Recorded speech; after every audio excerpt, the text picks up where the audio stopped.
오늘 후회하시는 하나님이란 제목을 가지고 말씀 전하도록 하겠습니다.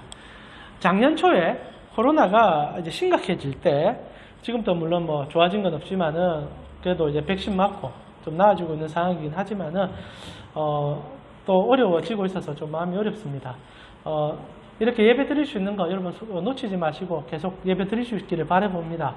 그러나 또 어떻게 될지 모르니까 언제나 또 마음에는 준비하시면서 하나님 앞에 어느 곳에 있든지 간에 예배하는 자로 설 수 있도록 노력해 주셨으면 좋겠습니다. 작년에 코로나가 되게 심할 때 생계형 범죄가 좀 늘었던 적이 있습니다. 그때 계란 하나 훔쳤다가 징역 1년을 선고받은 사람, 이게 혹시 기억하십니까? 작년 이맘쯤이었습니다. 그때 이제 사회적 이슈가 되었어요. 물론 그분이 그 가중범죄로 처벌이 된 거긴 합니다. 그 전에도 문제가 계속 있었고 워낙 힘든 삶이니까 범죄는 물론 가난한 사람들 속에서 더 많이 일어나는 것도 사실입니다. 그만큼 절박하다는 얘기겠지요. 그래서 계란을 이렇게 훔쳤는데 그게 이제 가중범죄 혐의가 잡혀가지고 1년 선고 내리면서 얼마나 여론이 들끓었는지 모릅니다. 모두 다 같은 마음이죠. 너무 힘든데 계란 하나로 어떻게 징역 1년을 내릴 수 있냐. 그리고 말도 많았고 청원까지 들어가고 어떻게 하든 좀 유보해달라 이런 얘기 있었습니다. 그런데 이번 주에 재심 판결이 났는데 형량이 3개월로 줄었습니다. 그래서 이때 이 얘기가 장발장 얘기도 나오고 그랬죠. 그래도 3개월 좀 가혹한 것 같습니다. 계란 하나 때문에 3개월을 형량을 살아야 되는 게 말이 되냐 이런 생각이 좀 드는데, 그러나 법이 그러하다니 할 말이 없지요. 근데 이게 참 무서운 게 뭐냐면 법이 공평하지 않다는 데 있습니다. 이번 주에 이 전두환 전 대통령, 이제 대통령직에서 거의 뭐 이제 끝났지 않습니까? 그냥 전두환 씨라고 부를 수 있을 것 같은데 재판이 있었습니다. 근데 전두환 씨가 몸이 안 좋다 해서 재판에 안 나갔어요. 그러나 또 우리 기자들 얼마나 또 열심히 그런 거 취재합니까? 전두환 씨가 몸이 아파서 못 나온댔는데 혼자 산책 당인 것을 사진으로 찍은 겁니다. 그래서 또 시끄러워졌죠. 정말 법이 만인 앞에 평등한가? 계란 하나 훔쳐서 1년형을 사는 사람이 있는가 하며 정말 잔혹한 일들을 그렇게 하고 자기 배를 그렇게 채웠던 사람은 여전히 떵떵거리면서 경호원 사이에 쌓여가지고 행복하게 살고 있는 것을 보면서 사람들은 법에 대한 심판이 정확히 내려지는지에 대한 의문을 가질 수밖에 없죠. 여전히 경제사범들 수천억을 이렇게 횡령을 해도 형량 그렇게 오래 안 삽니다. 그리고 언제나 특사 때는 다 풀려납니다. 이유는 간단하죠. 우리나라 경제를 위하여 풀어줘야 된다.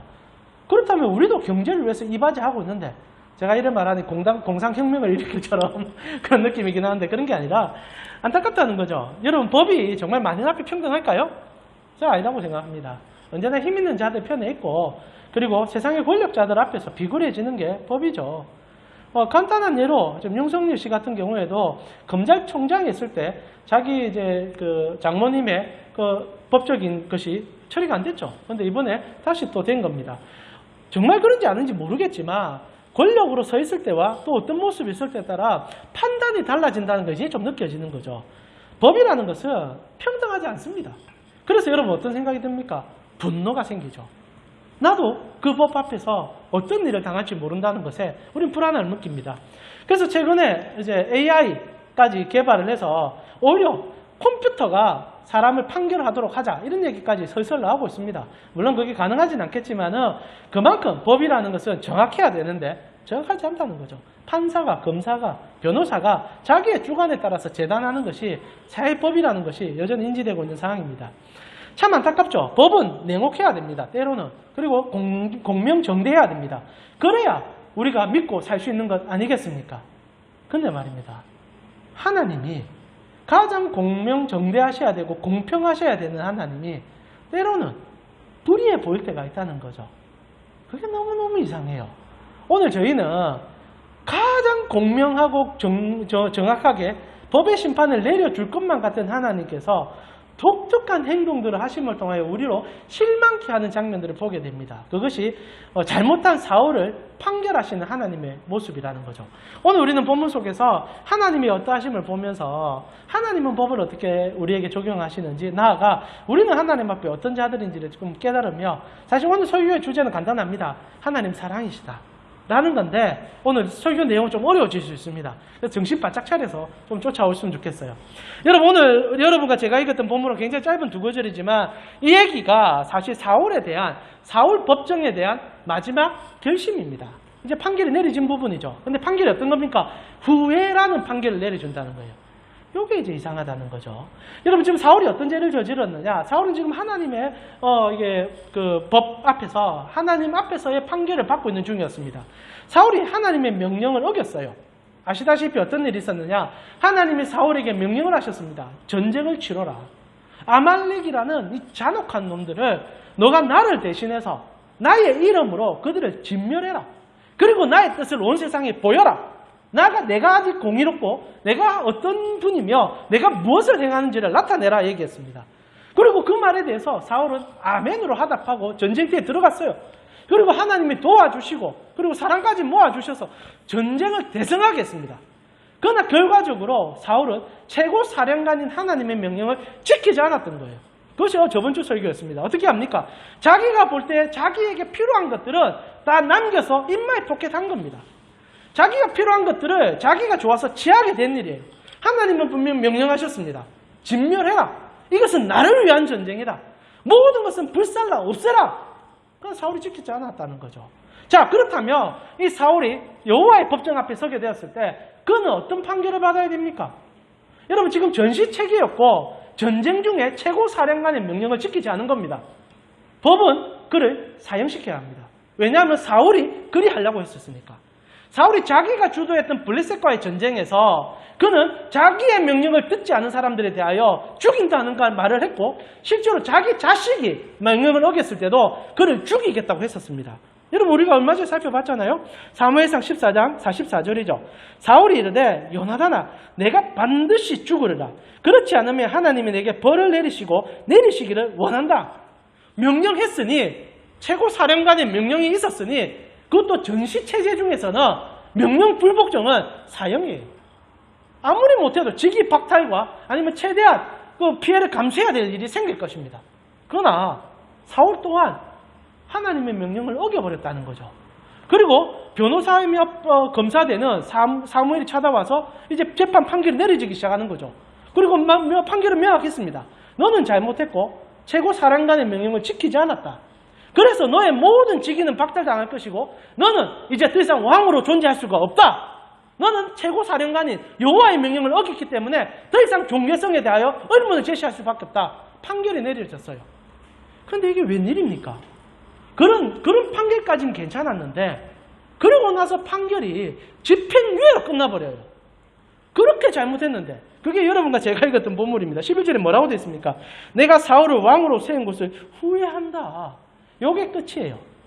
판결이 내려졌으면 그 자리에서 잡아내리든지 아니면 정말 목을 쳐버리든지 그래서 여호와의 명령이 온 세상에 얼마나 광명무드한지를 보여줘야 될 거 아닙니까? 그러면 이제 하나님 앞에서 누가 그 명령을 지키며 누가 하나님 앞에서 정직으로 행하며 누가 여호와 앞에서 그 일을 행하겠습니까? 오늘 주님께서 실수하시는 거예요. 사울을 그 자리에서 처리했어야 됩니다. 그런데 하나님 그래 안 해요. 실제로 하나님께서 말은 많이 합니다. 내가 사울을 버렸다. 내가 사울을 저 왕직에서 쫓아낼 것이다. 그러면서 결국 하는 말, 나 후회한다. 그러고 나서 사울은 40년간 왕생을 해요. 누릴 거 다 누려요. 할 것 다 해요. 이 전두환하고 다를 게 뭐가 있습니까? 내려준 거예요. 집행유예를 끝내준 거죠. 자, 사랑하는 우리 가우식구 여러분 하나님의 이런 법체계에 대해서 그리고 이 심판과 결과에 대해서 만족할 수 있습니까? 실제로 하나님께서 오늘 사울을 세웠던 이 법정 앞에서 우리는 두 가지 질문이 생길 수밖에 없어요. 첫 번째는 그분이 정말 공의로운가라는 질문을 할 수밖에 없다는 거죠. 때로는 지금 아말렉과의 전쟁에서 하나님은 아말렉에게 이런 말을 합니다. 그들을 진멸하리라. 그리고 진짜 다 죽여요. 그렇게 하나님께서는 공명정대하십니다. 하나님 편에서 죄에 대해서는 용서하지 아니함을 그것도 언제 지었던 죄인지 간에 하나님은 덜쳐내셔서 말하는 분이라는 것이 분명한 거예요. 그런데 한편으로 사울에게 있어서는 집행유예를 내리시는 거예요. 그의 자녀라서 그가 세웠던 왕이라서 이뻐 보여서 용서해 주는 겁니까? 그러면 우리 하나님 못 믿어요. 하나님은 아무리 그래도 누구에게 편애하기 이전에 법 앞에서는 공명정대하셔야죠. 그래야 세상이 돌아갈 수 있는데 하나님 편에 좀 서 있어야 해서 용서해주고 하나님 편에 서 있지 않다 해서 하나님 갖다 버리고 그러면 우리가 하나님 앞에 무슨 얘기할 수 있겠습니까? 하나님은 언제나 정확한 법의 판단을 내려주셔야 되는 분이라는 거죠. 오늘 하나님이 사울 앞에서는 굉장히 독특한 모습을 보여주고 하나님의 법이라는 것이 실제로 힘이 없는 것처럼 느껴지게 해준다는 거지요. 여러분은 그런 하나님의 법 앞에 서 있는 자신이 있을 수 있겠습니까? 실제로 몇 년 전입니다. 아니, 수십 년 전이군요. 혹시 여러분 판간포 청춘이라는 드라마 보신 적 있으십니까? 고개 끄덕하는 분은 나이가 다 이제 많이 가까이 오시는 분인데 방금 신집사 꼬떡꼬떡했어요. 여러분 판간포 청춘 왜 재밌습니까? 요즘도 판간포 청춘 얘기 한 번씩 나오는데 그 무섭게 생긴 우리 시커멓고 요 모양이 다리 딱 새겨지는 분이 나와가지고 법 앞에 평등함을 보여줍니다. 진짜 잔혹하죠. 어찌 보면 날카로워요. 그래서 뭐 왕족이든 천민이든 법 앞에서 정하기만 하고 마지막 결정을 또 어떻게 내립니까? 작두로 그냥 끝내요. 그러니까 사람들이 막 속이 시원한 거죠. 근데 이게 좀 아이러니가 뭐냐면 왕족은 용작두, 맞죠? 그리고 뭐 이렇게 천민은 개작두로 이렇게 처리해서 그건 좀 아쉬운데 신분사에서 어쩔 수 없겠지만 중요한 거는 죽음 앞에서는 누구나 똑같다는 거죠. 법 앞에서는 누구나 똑같다는 걸 보여주니까 그때 우리나라 시청률 1위 찍었습니다. 판간포 청춘. 왜냐하면 사람 속에 그런 판간이 있기를 바라는 거죠. 잘못하면 끝나야 된다. 잘했으면 칭찬받아야 된다. 공명전대해야 된다. 근데 여호와께서 공명전대하지 않다는 거죠. 이게 너무 이상해요. 나아가 오늘 여러분과 제가 읽고 있는 본문은요. 더더욱 이해가 가지 않습니다. 왜냐하면 하나님이 후회하셨기 때문입니다. 여러분 하나님이 후회했다는 말을요. 여러분 심각하게 받아들이셔야 됩니다. 하나님께서 공명정대하실 뿐 아니라 그분은 후회하시면 안 돼요. 왜? 전지전능하셔야 하니까. 여러분 사울이 하나님이 그리할 줄 모르고 그를 세웠겠습니까? 하나님 아시고 계셨을 거예요. 그러나 오늘 본문은 중요한 거는 하나님이 모르고 있는 것처럼 얘기하고 있다는 겁니다. 아이고 어떻게 하노? 사울 기껏 믿고 세워놨더만 지금 사울이 저렇게 예쁘네. 내가 이제 더 이상 수습이 안 된다. 내가 세웠으니까 미안하다. 나는 정말 내가 이렇게 될 줄 몰랐다. 그래서 내가 지금 법으로 심판을 잘 못하겠다. 만약에 내가 그 놈을 정말 심판해버리면 내가 잘못한 것을 내가 시인하는 게 되는 거 아이가? 그러니까 나는 정말 후회밖에 할 게 없구나. 라고 말하는 하나님처럼 보여준다는 거죠. 여러분 지금 오늘 우리는 두 가지 심각한 문제점을 발견하게 됩니다. 첫 번째 하나님 공평하지 않으시다. 공명하지 않으시다. 두 번째 하나님은 후회하시는 분이다. 하나님은 전지하지 않으시고 전능하신 분이 아니다. 라는 얘기가 이 사울의 법정 앞에서 다 까발리고 있는 거예요. 여러분 오늘 본문은요. 어떻게 보면 진짜 우리로서는 심각한 문제가 되어지기 때문입니다. 한편으로 하나님이 후회하신다는 표현이 일부 신자에게 있어서는 위로가 된다 얘기하더라고요. 그럴 수 있습니다. 이거를 신학적 용어로 과정신학이라 부릅니다. 혹시 들어보셨습니까? 어떤 거냐면 과정철학이라는 게 있습니다. 거기서 이제 파생된 건데 하나님께서는 과정이 있다는 거예요. 이게 무슨 말이냐? 하나님께서는 실제로는 전능하지 않다는 겁니다. 그리고 시대의 흐름 속에서 사람들과 그것을 만들어 간다고 믿는 신학이 있어요. 그때 어떤 것이 나오냐? 하나님이 따뜻하게 느껴져요. 하나님이 여러분과 함께 울고 웃고 그리고 여러분과 함께 가는 거죠. 그래서 그 신학을 하는 사람들이 제법 됩니다. 그러면 하나님이 너무너무 좋은 분으로 느껴지는 거죠. 그러나 여러분 심각합니다. 만약 하나님이 전능하지 못하다면 그리고 하나님이 진짜 모르신다면 우리도 심각해져요. 저는 그런 하나님을 믿을 수 없을 것 같아요. 여러분 우리가 천국 갔는데 아니 하나님이 심판대 앞에 섰는데 하나님이 갑자기 가만히 쳐다보면서 저한테 한마디 하는 겁니다. 아이고 동이야 미안하다. 그날 지금 갑자기 충격이 됐고 하나님이 미안할 게 뭐가 있습니까? 근데 미안하다. 내가 그때 그거 잘 몰랐다. 내가 네 목사로 불렀는데 내가 잘 모르고 불렀던 거다. 이러면 이제 그날로 끝인 거예요. 그러면 여러분 저는 뭐가 되는 겁니까? 바보가 되는 거죠. 바보가. 하나님이 나를 실패 없이 부르시고 지금 이 상황에서 하나님이 나를 붙잡고 있음을 믿었기 때문에 우리가 때로는 인생에 괴로움이 있어도 견디고 인내하며 그분 앞에 달려가는 거 아닙니까? 근데 전능자 앞에 섰을 때 그분이 전능하지 않다. 실제로 나를 보며 후회하며 때로는 마음 아파하고 있다.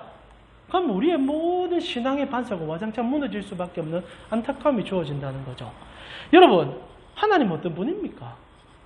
오늘 본문에서 여러분이 읽게 되는 하나님은 어떤 분입니까? 근데 여기에 진짜 하나님만이 가지고 계신 독특하면서도 이해할 수는 없지만 우리를 향한 지독한 사랑이 들어있다는 거지요. 첫 번째 여러분에게 결과부터 말씀드리고 한다면 하나님은 전능하십니다. 모르는 게 없으세요. 다 아십니다. 근데 왜 사울에게 후회한다는 표현을 썼느냐? 이거는 우리에게 여전히 미스테리가 될 수 있죠. 근데 여기 이 얘기에 대해서 많은 주석가들은 여러 가지 해석을 달고 있긴 하지만 아까 말했던 것처럼 과정신학자들은 하나님이 전능하지 않다라는 해석도 하기도 하지만 또 우리가 사랑하고 또 우리가 좋아하는 칼빈 선생님 같은 경우에 여기에 대한 주석을 참 독특하게 달았는데 저는 이 내용이 너무너무 마음에 와닿았습니다. 제가 한번 읽어드릴게요. 눈으로 한번 여러분 보십시오. 전지하신 하나님은 후회가 없은 분이시다. 간혹 그분이 후회하신다는 말씀을 하는 것은 자신의 뜻을 돌이키겠다는 것이 아니라 처음 뜻을 그대로 이루고자 하시는 자신의 간절함을 우리에게 맞추어 드러내는 것이다. 말이 어렵죠? 쉽게 설명하면요. 하나님이 감정이 있다는 겁니다. 감정이. 요거 진짜 중요한 얘기입니다. 여러분 이때까지는 아무 생각 없이 감정이 있다고 느낄 수 있는데 이게 진짜 어려운 얘기예요. 하나님이 감정이 있다는 얘기예요. 지금 하나님께서 모르는 게 아닌데 다 아시는데 전능한데 감정을 소유하고 있다는 겁니다. 그래서 실제로 이 얘기가 하나님 앞에 사무엘에게 전포되고 사무엘이 사울에게 전달할 때는 다르게 전달해요. 지금 하나님은 사무엘에게 뭐라고 하냐면 내 너무 후회한다. 근데 전하는 사무엘은 사무엘이 대리자로 전달하는데 뭐라고 얘기하느냐? 15장 28절에서 29절을 보니까 사무엘이 그에게 이르되 여호와께서 오늘 이스라엘 나라를 왕에게서 떼어 왕보다 나은 왕의 이웃에게 주셨나이다. 이게 언제 일어날지 모르죠. 사울이 죽고 난 다음에 일어날 일입니다. 그런데 판결을 그래 내려주면서 뭐라고 하느냐? 29절에 이스라엘의 지존자는 거짓이나 변개함이 없으니 그는 사람이 아니심으로 결코 변개하지 않는다. 하나님은 알고 계시고 바뀔 수도 없고 그대로 행하신다. 후회한다는 얘기를 들었던 사무엘이 사울에게 얘기할 때는 후회하시는 게 아니다라는 얘기를 하는 거예요. 그분이 전능하다, 전지하다, 공명하다, 공평하다 그 얘기 해주고 있다는 겁니다. 자, 이 얘기가 우리에겐 이해가 될 수 없어요. 그러나 사무엘은 지금 이해를 하고 전달하고 있다는 거죠. 자, 여기서 우리가 알게 되는 게 뭐냐? 하나님이 감정이 있다는 거예요. 여러분, 감정이란 게 뭡니까? 변함을 얘기하는 거거든요. 감정은 변화예요, 변화. 여러분, 하나님이 여러분을 사랑한다 얘기하죠? 그거는 변화예요. 만약 하나님이 공명전대하셔서 전제하셔서 모든 것 위에 계시는 분이기 때문에 그대로 행하신다면 그분은 AI가 됩니다. 그래서 신학자들 가운데 과정신학자들과 극반대의 신학자들이 있어요. 기계적 신론을 믿는 자, 이신론이라는데 하나님은 그냥 이성 가지고 모든 것을 판단해서 세상을 그냥 돌리고 있다. 그분은 우리에게 개입할 리가 없다. 왜냐하면 그분은 AI니까. 그분은 전능하시니까. 모든 걸 다 아시는 분이니까. 인간 안에 어떻게 개입하냐. 우리는 그래서 짜여진 틀대로 갈 뿐이다. 그래서 모든 것이 정해져 있다라고 말하는 자들이 있습니다. 신학자들 가운데. 이게 이신론이라고 그러거든요. 자, 중요한 것은 그래 말하는 하나님이 아니다라는 거죠. 하나님은요, 사랑하세요. 하나님은요, 질투하세요. 하나님은요, 여러분을 쫓아와요. 자, 그러면 여러분 만약 하나님이 전지하시다면 여러분에게 다가올 이유가 있을까요? 여러분에게 사랑한다는 말할 이유가 있을까요? 할 이유가 없다는 거죠. 오늘 여러분이 읽고 있는 이 본문은 하나님이 공명하지 못하시고 전지하지 못하시고 참 무능해 보이는 본문이 아니라 하나님이 감정이 풍부하시고 여러분을 향하여 그 감정을 드러내는 분으로 묘사되고 있다는 얘기가 이 칼빈의 해석이라는 겁니다. 자, 그렇다면 우리는 오늘 본문의 해석이 어려워지기 시작합니다. 그러나 다시 한번 말씀드리지만 답은 간단합니다. 하나님 사랑이시다. 그러나 그 사랑이라는 것이 절대 쉽지 않은 것을 여러분에게 좀 설명하는 거죠. 자, 그럼 하나님이 어떻게 이게 가능하냐라는 질문입니다. 우리는 알 수가 없죠. 우리는 시간 속에 종속되어 이 시름대로 살아가는 우리에게 있어서는 하나님께서 모든 것을 보신다는 자체가 이해가 되지 않는 거죠. 그런데 그분께서 우리를 어떻게 아느냐, 그리고 우리에게 그 감정을 표현하느냐, 지금 하나님이 진짜 여러분에게 그 감정을 쏟아내고 있어요. 오늘 여러분을 예배로 부르셨잖아요. 그리고 하나님께서 여러분을 보는 순간요, 끔뻑끔뻑 죽어요. 우와, 김아무개야, 이 아무개야, 너희가 여기 있느냐? 내가 너를 얼마나 사랑하는 줄 아느냐? 너가 나를 위해서 이렇게 예배하느냐? 너가 나와 함께 동행하느냐? 와, 나의 사랑하는 자녀. 하나님 진짜 이렇게 한다니까. 이게 성경의 고백 아닙니까? 그게 어떻게 가능하냐? 실제로 우리는 이성적으로 이해할 수 없죠. 그런데 언제 이해가 됩니까? 하나님께서 지금 사울에게 하는 이 표현들이 언제 이해가 됩니까? 우리 구주 예수 그리스도, 그분 바라볼 때 그게 가능해졌다는 거죠. 실제로 하나님께서 인간이 되셨다는 얘기는 무한한 시간에 계신 그분이 유한한 시간 속으로 들어왔다는 얘기와 같을 겁니다. 다른 말로 표현한다면 감정이 있을 수 없는 분이 감정의 세상 속으로 들어오신 거예요. 여러분 이것을 우리는요 모순이라 부르는 게 아니라 기적이라 부르는 거예요. 예수가 가장 큰 기적입니다. 모든 것 위에 계시는 분이 우리 속에 들어와 우리와 함께 하셨다는 거 아닙니까? 그래서 저희가 저번 달에 예수님에 대해서 설교할 때 예수님께서 최후의 만찬 때 제자들과 식사하시면서 모든 것을 다 아는 것을 얘기했었습니다. 베드로 보면서 너 나를 3번 부인하리라. 그리고 가룟 유다를 보면서 오늘 네가 나를 팔리라. 근데 그거는 엄청 전부터 아니 태초 전부터 계획된 것을 주님께서 얘기해 주고 있습니다. 하나님께서는 모든 것을 다 꿰뚫어 보고 계시고 그들이 어떻게 할 걸 알고 있어요. 그런데도 하나님 어떻게 합니까? 예수님 사랑하는 거예요. 끝까지 붙잡는 거예요. 끝까지 함께 하길 바라고 있는 거예요. 자, 여기서 우리는 충돌이 일어납니다. 근데 너무나 놀라운 것은 신약 성경을 여러분 많이 읽으셨겠지만 예수님 안에는 이것은 단 한 번도 충돌을 일으킨 적이 없다는 거예요. 그래서 그분이 하나님이신 겁니다. 그분은요, 여러분의 모든 것을 진짜 다 아세요. 그런데도 후회하시는 분이에요. 얼마나 후회한지 몰라요. 그래서 여러분이 기도하시는 거예요. 그래서 여러분이 하나님 앞에 사랑한다 고백할 수 있고 하나님이 사랑한다 말할 수 있어요. 누구 때문에? 예수 그리스도 한 분 때문에. 그리고 예수 그리스도께서는 여러분 실제로 예수 그리스도께서는 언제 우리에게 오기로 계획되어 있었습니까? 성경은 태초 전부터. 그럼 하나님이 아담이 죄를 지을 걸 알았느냐? 아시면서도 모르셨다는 얘기죠. 이 놀라움이 어디 속에 있느냐? 예수님 속에 있다는 거예요. 더 어렵게 얘기하진 않겠습니다만은 핵심적인 건 이겁니다. 하나님이요, 여러분을 감정을 다하여 사랑한다는 거예요. 이 모순이 오늘 우리에게 주어지고 있습니다. 하나님이 인간 사울 하나 보면서 후회할 거리가 어디 있습니까? 이 후회라는 단어가 우리에게 가슴이 뛰어야 돼요. 여러분 사울이 잘못한 건 맞습니다. 그리고 하나님 앞에 버림받는 것도 맞아요. 그런데 하나님이 표현을 합니다. 내가 너무 후회한다. 후회라는 말을 후회로 보시면 안 돼요. 하나님이 절절한 사랑을 느껴야 됩니다. 사울은요, 시간 순서대로 하나님의 역사의 계획표 드러나며 그냥 쓰고 버리는 카드처럼 느껴질 수 있습니다. 안 그렇습니까? 하나님은 처음부터 유다 지파에 호를 주겠다. 야곱에게 얘기한 얘기 아닙니까? 그런데도 하나님은 유다 지파가 아닌 베냐민 지파의 한 사람을 왕으로 세웠어요. 목적이 있고 계획이 있었던 겁니다. 전능한 계획 속에서 그가 있었어요. 그런데 어떻게 합니까? 세우시고 그냥 버리는 카드처럼 쓰는 게 아니라 끝까지 사랑하고 그를 위한 일들을 계획하시고 함께 동행하시고 그리고 그에게 끊임없이 권유하셨다는 겁니다. 그러면 사울이 무언가를 바꿀 수 있었을까? 저는 바꿀 수 있다고 생각합니다. 충분히 하나님과 바꿔갔을 거예요. 그것이 하나님의 예정에 가면 어긋나느냐? 그것도 아닐 거라고 생각합니다. 그러나 역사는 마무리 지었을 뿐이지 지금 여러분에게 있어서는 하나님이 끊임없이 사랑하시고 여러분의 미래를 바꾸고 계시고 여러분의 환경 속에 들어와 모든 것을 표현해내고 있다는 겁니다. 전능하시고 모든 걸 아는 그분이. 우리는 충돌이 나고 세상은 이거 이해 못해요. 그러나 우리는 아는 거죠. 어떻게? 하나님을 여러분이 오늘 경험하고 있으니까. 진짜 멋진 분이에요. 진짜 좋은 분이에요.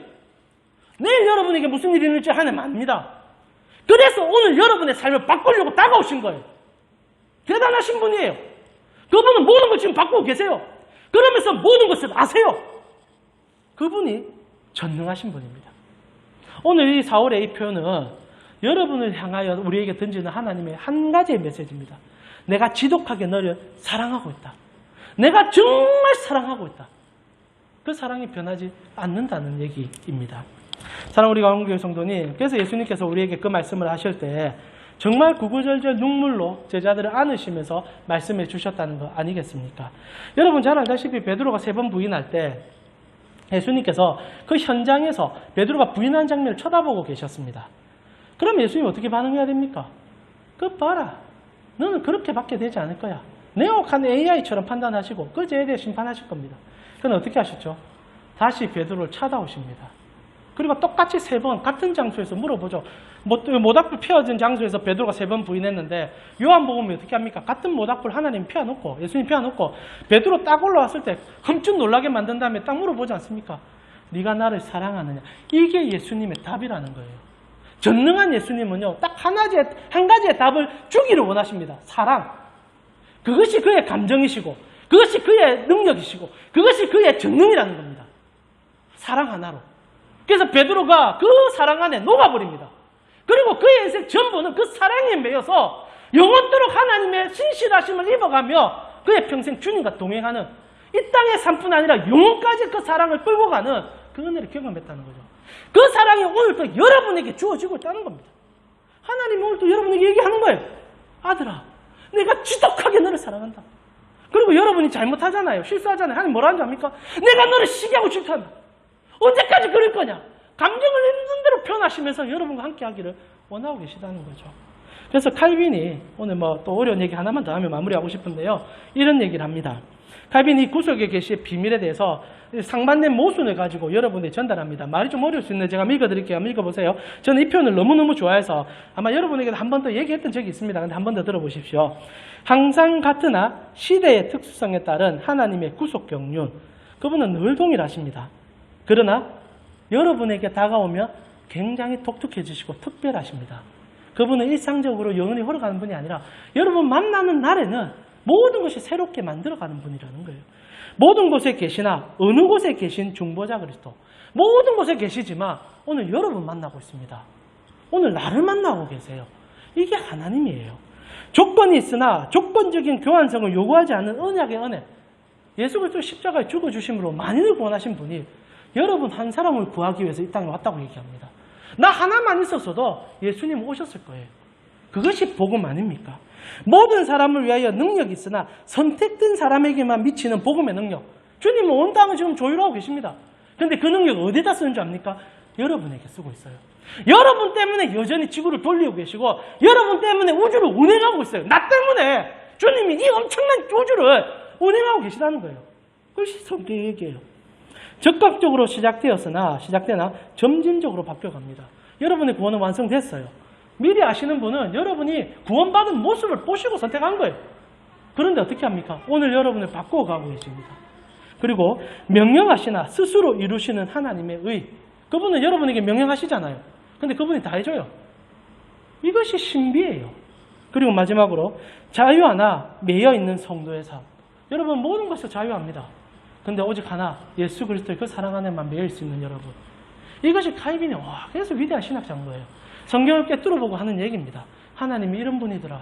요거는요, 우리가 방금 읽었던 얘기는 세상에서는 이해할 수가 없어요. 그러나 여러분과 저는 압니다. 어떻게 합니까? 예수를 맛봤으니까. 그분 느꼈으니까. 온 천하를 살아. 저도 기도할 때마다 그런 생각을 해요. 인류에 50억이 되고 뭐 좋아하든 뭐하든 간에 신에게 기도를 하고 있는데 하나님 내 기도 들어줄까? 근데 기가 막히게 내 기도 들어가지고 응답해줘요. 이 기적 아닙니까? 기적. 하나님 그러면서 어떻게 합니까? 그 감정의 풍부함을 드러내요. 내가 너를 너무너무 사랑한다. 나는 너의 말만 듣는다. 그래서 질문해요. 하나님 거짓말 그만하세요. 어찌 내 말만 듣습니까? 저 김집사, 이집사, 박집사 얘기 듣잖아요. 그럼 하나님 웃죠. 그래도 나는 네 얘기만 듣는다. 진짜 그런 마음들이 막 와요. 하나님요, 지독하게 여러분의 입에 기를 대고 계시는 분이에요. 그리고 얼마나 사랑하는지 몰라요. 그 감정의 폭발함이 있는 분, 정열적인 사랑을 가지고 계신 분, 그래서 후회하시고 때로는 여러분을 향해서 질투하시고 그리고 지독하게 쫓아가시고 그러면서도 품어주는 분, 그것이 성경이 말하는 전능하시고 전지하시고 공평하신 하나님이라는 겁니다. 이제는 우리가 그것이 하나가 돼야 돼요. 하나님 안에서 불안하지 마세요. 하나님은 다 압니다. 여러분 절대 망하지 않게 합니다. 그러나 또한 하나님께서는요, 오늘 여러분과 함께 힘겹게 싸우고 계십니다. 함께 우시고 함께 품으시고 함께 이끌어가시는, 그래서 그분을 우리는 하나님이라 부르는 겁니다. 세상에서 맛볼 수 없는 분, 세상에서 찾을 수 없는 분. 말씀을 마무리하겠습니다. 지금 우리가 오늘 나눴던 얘기들은 쉬운 얘기는 아닙니다. 그리고 이성적으로 이해할 수 없어요. 우리는 시간 속에 종속되어 이런 사랑을 해본 적도 없고 할 수도 없는 사람들입니다. 지금 여기 있는 나는요, 저 서울에 있는 누군가를 말로는 사랑할 수 있다고 하지만은 사랑을 표현할 수는 없습니다. 그러나 하나님은 그것을 하시는 분이라는 거지요. 그래서 오늘 사울에게 얘기합니다. 내가 사울을 왕 삼은 걸 너무너무 후회한다. 하나님이 후회도 하신다는 거예요. 근데 하나님은 아시고 이끄셨어요. 다 아시고 이끄셨어요. 여러분 그 안에서 그 감정의 풍부함 뿐 아니라 안정감도 누리시면서 그 놀라운 사랑 안에서 그분으로 인하여 믿음으로 나아가, 나는 주님의 손을 놓을지 몰라도 주님은 내 손을 놓지 아니하시면 여러분 알고 계시지 않습니까? 그러면 우리가 무엇을 해야 됩니까? 오늘. 그래서 우리가 오늘 할 수 있는 것은 딱 하나예요. 그분이 나에게 그런 감정을 표현할 때 나도 동일한 감정을 주님께 표현하면 신앙의 소통이 이루어지는 겁니다. 주님, 오늘 내가 주님을 사랑합니다. 그러면 주님께서요, 웃으세요. 여러분, 오늘 저녁에 그 미소가 여러분의 머리에 남기를 제가 기도하겠습니다. 하나님이 여러분 보면서 얼마나 오늘 이 자리 지켰는 거 보면서요, 하나님이 너무너무 행복해 하세요. 진짜예요. 그 은혜가 여러분 이번 한 주간 지속될 것입니다. 그 은혜로 사시는 여러분 되셨으면 좋겠어요.